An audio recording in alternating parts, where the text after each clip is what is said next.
Hey, I'm Sean James, Master Gardener and graduate of the Niagara Park School of Horticulture.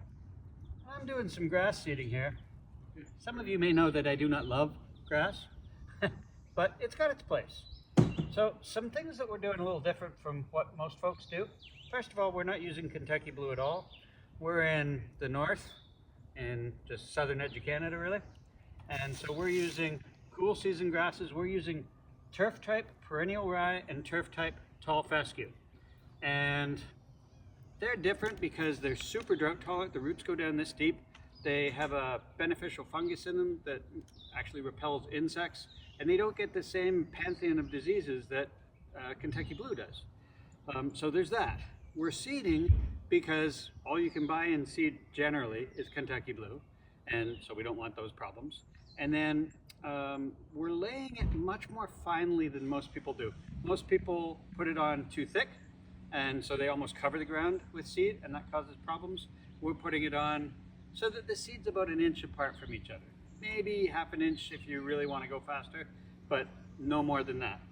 And then I don't use a spreader. I do it old school way, and I just sort of work my hands in little circles. If I'm not putting down enough seed, I loosen my hand up a little bit. If I feel I'm putting down too much, I tighten my hand a little bit. I'm also really watching for areas that I might miss. I'm pretty happy with how even I'm being. If I wasn't, I'd probably go half strength in one direction, back and forth and back and forth, and then half strength in the other direction, back and forth and back and forth, and that way you get all the little gaps filled in. So before we did this, we loosened up the soil with gravel rakes or hard rakes, same thing. We're doing this, then we're going to take a fan rake and we're just going to put the fan rake tines down and then walk, and that'll make little troughs that the seed falls into. Then we're going to use a roller half full of water. You don't want to compact it. Anything more is too much. So the way to do that, by the way, is to turn the roller until the hole is at the halfway mark and water comes out. Now you know it's half full.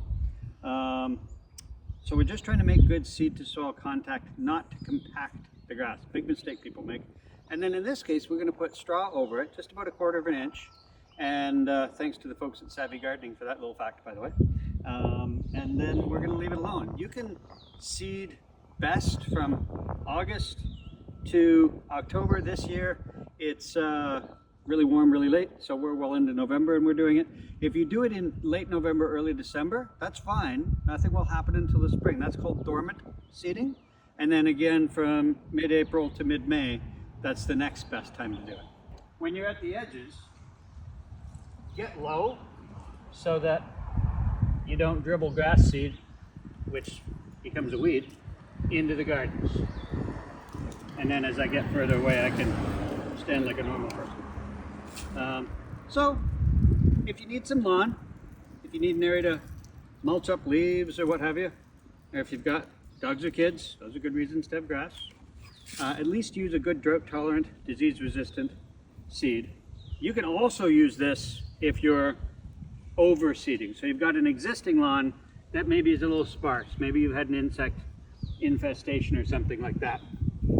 So you can take a dethatcher, kind that's got spinny tines, and set it as low as it'll go, set it to grind, and then go back and forth. That'll knock off the bumps and fill in the valleys, and then you can seed at triple the recommended rate. And it says on the bag, it says on the seed spreader, all that jazz.